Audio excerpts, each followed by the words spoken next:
The wet spot? Yeah, I look like a fucking kid. You know when they drink like a Kool-Aid or something? They have like red lips and like a red tongue. That's what I look like. That was me like 30 minutes ago. Yeah, well, I clean myself up before I leave the house. But now I look like a child. You can't bring it up. It's gonna make it way worse. It's gonna bother me, dude. Is that the intro? I guess. I mean, fuck it. I can do like a second intro. Like that was the blooper intro. This is the real intro, okay? So we're back here at the refinery. Today is, I almost said Wednesday, dude. I'm back on like the old split. It's Friday. And we got a little bit of chest and arms today. Same shit as last time. I think we did the same workout in the last one of the videos, but I'm gonna warm up here with some cable flies. Caleb's already getting started.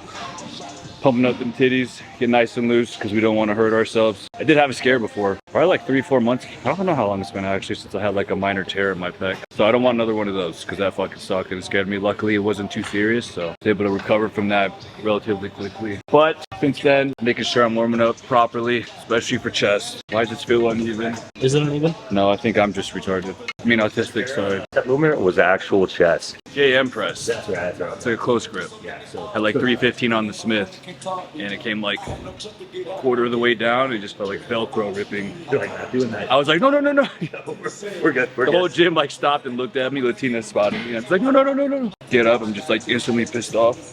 Yeah, dude, that was. And I was like sincere. I think I just tore my pec. Are you excited? Oh yeah, dude, I was stoked.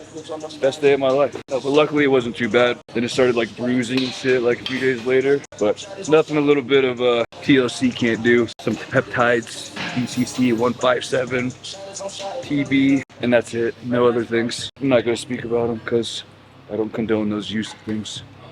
Caleb does, but I don't. I really do. I was like, hey Tato, come with some questions. Was it exciting when you tore your pec? Best day of my life, dude. He's like, oh, that's pretty neat. Yeah, that's neat. There goes neat again, dude. No. Caught me so off guard with that when he said that. That was my favorite, The dude. face he had when he did it, he was just like, that was neat. The fucking big camera in his face. Dude, you watch South Park? No, but I like. Dude, he's Butters from South Park. Butters, That's dude. exactly who he is, right? Exactly who he He's is. totally Butters, dude. Whenever I was editing this shit and I like ran across the part where it says neat, I was fucking dying. It was funny, dude. I didn't know what to say. I was so caught off guard. So Latina is out of town. Dropped her off at the airport yesterday. She's gone until about Sunday. So I'm living that bachelor life. Throwing like crazy house parties and stuff like that. Do you want me to say it off camera? What? About the hookers? Dude, shh. All right, This is public knowledge. Yeah, we'll talk about it later. Talk about it. Redo it. Cut that out. Cut that out. But yeah, she's out of town. So I was thinking about throwing some like a cool Xbox Halo LAN party. You know, you ever had one of those? I don't think Tato is old enough. Homeschool, I forgot. We're gonna throw a sick LAN party, invite all my friends over. She left me money for pizza, but not enough for wings. So I'm only gonna have pizza. I have some diet sodas, but yeah, I got enough for some pizzas and stuff, but we're not gonna have any wings or garlic bread. My mom can drop us off if your mom will pick us up. I think she can do that. Okay. Not will for sure drop us Yeah. off, but she's not doing both. Yeah, we can do that. We just gotta make sure we like wipe our feet really good before we get in our car because Yeah. she gets pretty pissed off about that.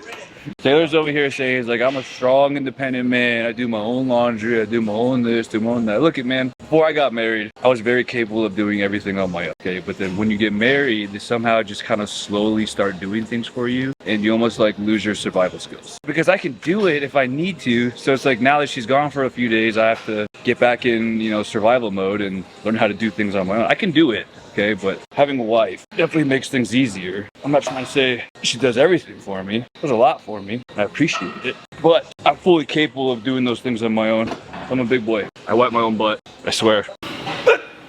Another one, come on. Good, finish that. It's heavy. Felt good though. I was having some elbow pain like past 3-4 weeks. Actually prior to the past 2 weeks, but it's getting a lot better. All right, so just did my top set, 250 for 14. The goal was 13, but I had another one in me. 14 was pretty much failure. When doing these, you want to make sure you have the seat position in the right spot so you're hitting the right angle and it's lined up correctly with your structure and everything's lined up correctly with your joints. You want to make sure, hold on. Ready? Yep. 1, 2, up. Ooh, got it.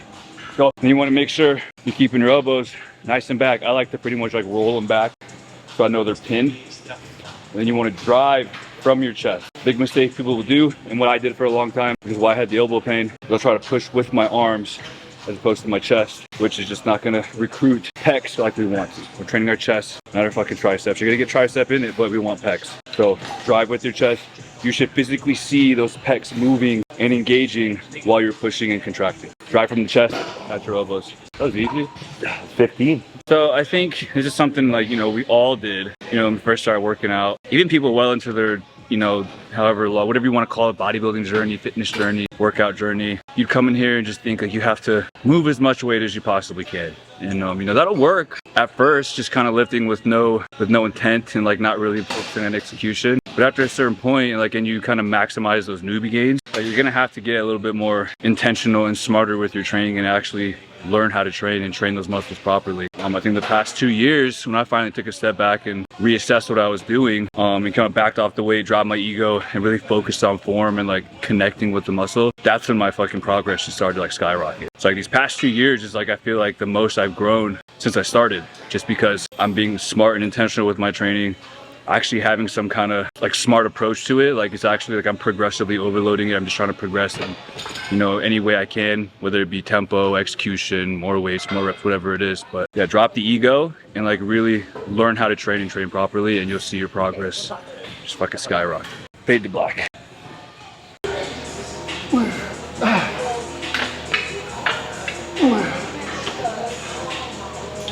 Yes, one more. Now we're moving on to an incline chest press. We're not really trying, I mean, obviously you're gonna bias a little bit more of like the upper chest if you want to say that. You can't really target, I don't think you can't really target certain parts of the chest. Any kind of pressing movement, chest press movement, you're gonna use your whole chest, but you still want to hit it from different angles. So did a flat press. Now we're going on to the incline press to kind of hit that upper chest, bias it, I guess you could say. And then after this, we're gonna do a bunch of flies, different fly movements. And with that, we're gonna be doing it with different angles as well. So like I said, hit the chest in all different angles, pump it up, and just it's almost just kind of putting money in the bank and making sure you're getting the whole chest and just maximizing everything you can out of it. You know, just no boobie untouched. It's the new motto. No boobie untouched. Go, you. 13? Yep. Nice. At first, I thought there wasn't enough weight on it, so I was like, this fucking light. Easy? It Yeah. was light, and I was like, okay, no, gonna get halfway. It's gonna feel heavier. It's about It 7. started to get heavier, yeah. Did incline flat, we did a flat press, incline press. Now we're gonna hit a bunch of cable variations. So we're starting off with the incline cable fly. With these flies, you don't have to go super heavy. You know, you're putting yourself in a really vulnerable, is that the word? Yeah. Sketchy position by really stretching that shit out. So you don't want to use a lot of weight. You know, like medium-ish, super higher reps. We focus on that squeeze and that big full stretch and that hard contraction. So typically I tell people all the time during like a pec deck, think about trying to push your biceps to pecs. Same thing with flies, although it is gonna be a little bit harder to straighten those arms out and really get that hard bicep to pec squeeze. You're gonna have a little bit of like fist to fist action, I guess.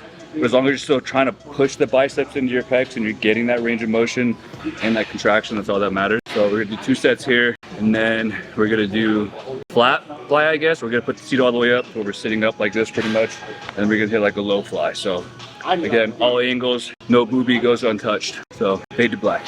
Have you struggled with body dysmorphia more since you became a pro and like got big as fuck, or is it worse? That became a pro. Yeah, like, I think it's when do you think you've had the worst time of it? Probably when I first, probably maybe a year or 2 into bodybuilding, like competing, and I thought I don't know, I got really fat. In my head, I wasn't fat, I was big.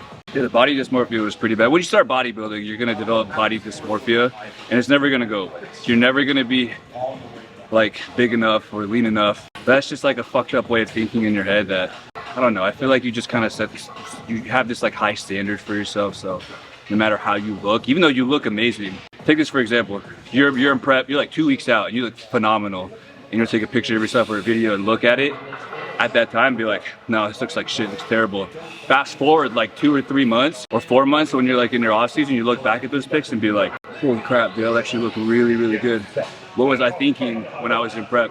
They call it like prep goggles, where you think you look like shit, you look really good, but it's just the body dysmorphia just really, really kicking in.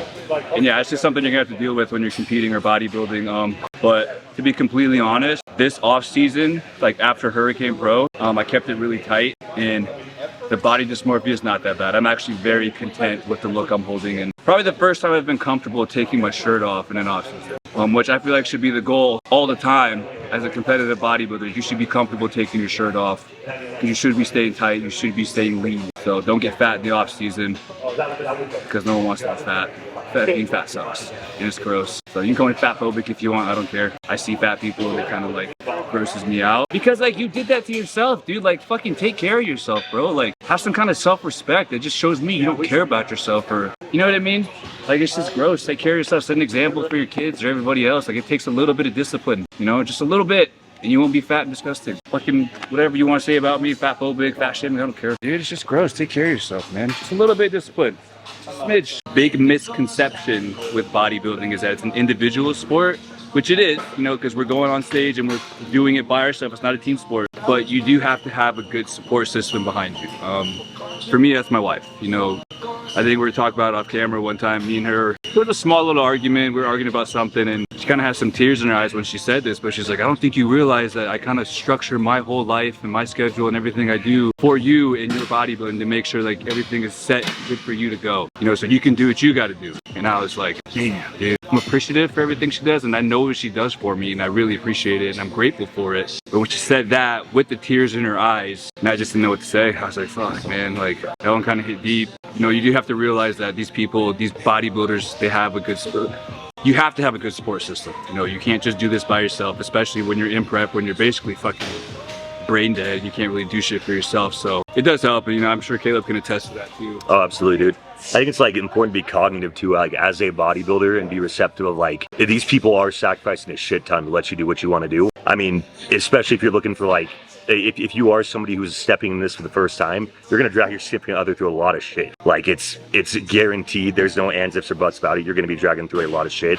So make sure, yeah, they're prepared to like handle that, and that you're prepared to understand their point of view as well. Because if you step into that just thinking, oh, it's about me, it's not gonna last. There's no way. So, and it's just like, you know, especially during like prep time, it's, they have to really, you know, understand that it's gonna be, you know, a little bit more selfish. Like they're gonna have to focus more on themselves, and you're probably gonna get a little bit less attention. So there's gonna be more strain on that, the relationship, you know, the financial strain, fucking everything, man. So, you know, when you're in the off season and you're not on a strict diet or a strict regimen, which you should be strict to a certain degree, but have a little bit more flexibility and give that time back to your spouse or your loved one, and give them the attention they need, take them out on dates. Just let them feel wanted and show them that you're grateful for them and that you do love them, and you know, you couldn't do this without them. So take care of your spouses. End scene. Abrupt ending? Yeah.